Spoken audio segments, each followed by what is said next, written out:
I couldn't rightly end the week without talking a little bit about Alibaba stock. Why? Well, because it's up over 30% in the last month. This is a stock that I've been criticized somewhat for investing in and holding for the amount of time I've held.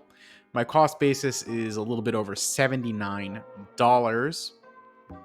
And this means that I'm up a decent amount on my investment at this point, plus the dividends I've collected, of course, along the way. Now, Alibaba is based in China. There are concerns that some people have over the ownership structure, which I do understand why they feel that way. And, the government there is not necessarily considered to be as corporate friendly as what we have here in the West. Definitely understand those concerns and why that dissuades some people from buying Baba. However, in the lead up to this rally in the stock price, super investor Michael Burry has been loading up on the stock. And I do think, granted, I was actually in it before him, believe it or not. And personally, I just think that it validates the idea that the concerns over the ownership structure issue are probably, by those who hold that belief, maybe a little overblown, because you would think that if somebody's going to put millions of dollars into the stock, somebody who is very well informed and well known as a money manager, someone who has made some very, very prominent, large, correct bets in his time, that it probably somewhat validates the idea that, at least for now, the chances of a share price recovery probably substantially outweigh the chance of some kind of a massive rug pull where this becomes a zero somehow. Okay. And with that, I mean, if you take that issue aside, most people I've talked to, even ones who won't touch it because of that concern, believe if you were just looking at it from a fundamentals perspective, it does seem to be undervalued. There doesn't seem to be a ton of debate on that end of things. The news articles that display in the news feed for Alibaba are tending to still more positive now that the stock has run up in price.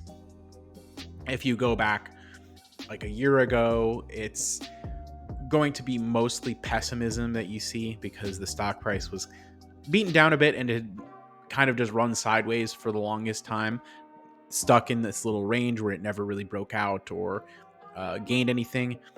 So this just goes to show you that usually the sentiment doesn't change until some kind of catalyst triggers a stock price to go up. And then all of a sudden people are like, oh yeah, duh, this is great. This is great. I try to see past whatever is in the news at the time, because if you waited to now, you missed 30% of the run up, right? So that isn't stopping some people from FOMOing in and whatever right now. And it could be just the beginning of a shift in momentum. So people who trade on momentum, like, this is probably the time that they want to get in because it's only been running up for a few weeks and it could go quite a bit further. Certainly you could see like 120, 130, definitely it's definitely on the table at this point.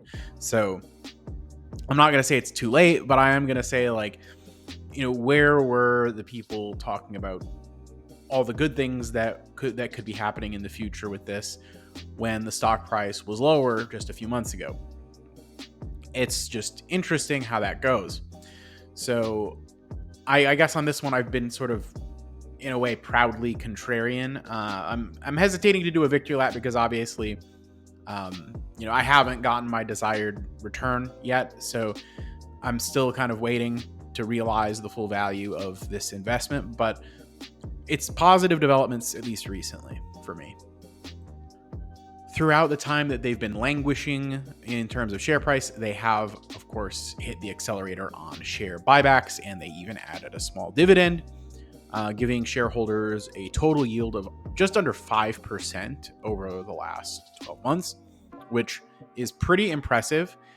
Between the dividend and the buyback you've been getting, and this is what they say they've been targeting, it's like been pretty close to the risk-free yield. So like, because I think 90-day treasuries in a lot of periods over the last year or so have been kind of close to that 5% range.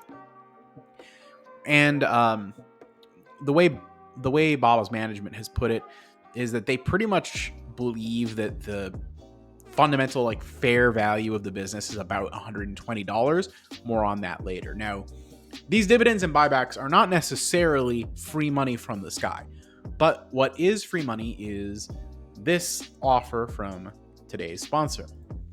Of course, what I'm talking about is the bonus APY from Moomoo, which is based on a base rate of 4.6% with a bonus of 3.5% for the first 3 months. So if you were to sign up with my exclusive link in the comments below and open a cash sweep account with them, and you need some time to wait to decide what you're going to buy with all that money, well, why not let that money compound a little bit for you in the meanwhile? Get paid to wait. As an investor, there's no better feeling than getting paid to wait. And with Moomoo, that's exactly what happens. Then, after it's compounded for a little bit, you can choose to buy whatever you want, because Moomoo they've got the stocks, they've got the options. I personally myself bought some calls for MPW out in April, and the process was quick and easy to get options access on the platform. I definitely encourage you to use my link below to sign up. You also can get up to 15 free stocks, so that's always fun. Again, that's about as close to free money as you can get. So help support the channel and, get access to all the benefits that Moomoo provides. Now, back to Alibaba. Analysts' targets on Baba range from 85 to 130 with an average around 105. Now, I'm assuming these are probably going to be adjusted up in the near future. Of course, any data feed, these things won't be in real time. As different news unfolds and prices change, analysts will slowly over time adjust their targets. And I do expect the average and the high end to end up higher than they are today.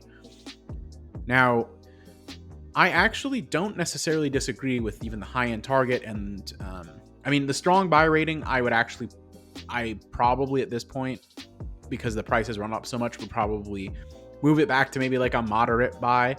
I don't think it's as much of a screaming deal after a 30% run up, but I think there's still probably a little bit of juice left to squeeze from a value perspective on this stock. Now I'll run a DCF and kind of just give some thoughts on where one could land on the valuation and the thought process behind it. So we have a current price of 107.33. Now let's look at what I've plugged into this DCF. So you'll see I have not given any credit to them for their exceptional balance sheet.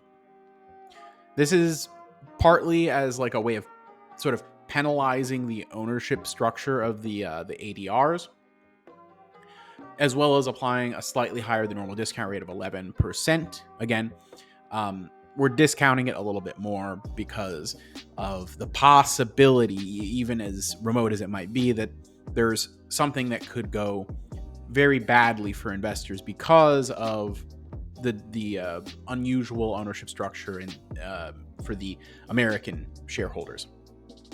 So you apply those two things and give them about an 8.5% growth rate during the growth stage, 5% during the terminal stage for their EPS, which, granted, there is a lot of variability with this business. You can see that the predictability rating is quite low.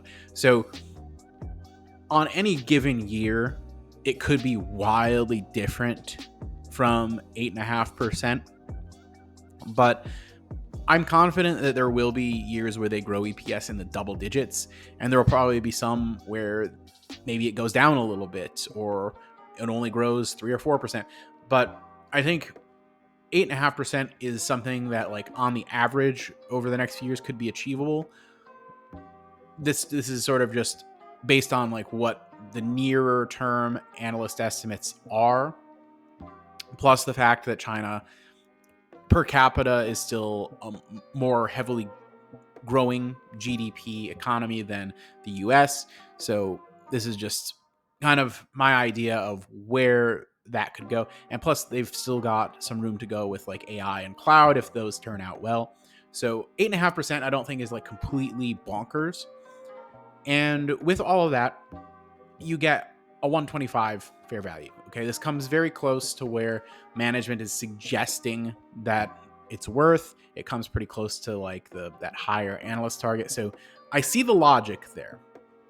100%. I do think that the idea that this is like a 120 to 130 stock, potentially, it makes sense. But if you're really convinced that there's a high chance that the ownership structure just ends up causing American shareholders to get rug pulled, or that the Chinese government, decides that today's the day that we just issue the order to rain apocalypse onto foreign shareholders. Yeah, okay, those things are possible. They're physically possible. They are not against the laws of nature. But I personally don't think that those things would happen without a very good strategic reason, a self-interested, reasonable, rational reason behind them. And I don't know what that reason would be in the current environment that would trigger them to want to do that. So barring that, or barring like a complete economic collapse in China, I think this investment will probably turn out reasonably well for people who bought at recent low prices, and even today's price probably not too terribly bad. That's just my sense of the value proposition here. Feel free to let me know in the comments below what you think, and if you think this is still a mistake to hold. Take it easy, everybody. If you made it to the end, I would like to thank you from the bottom of my heart. It means the world to me that you continue to support the channel and watch all of my videos.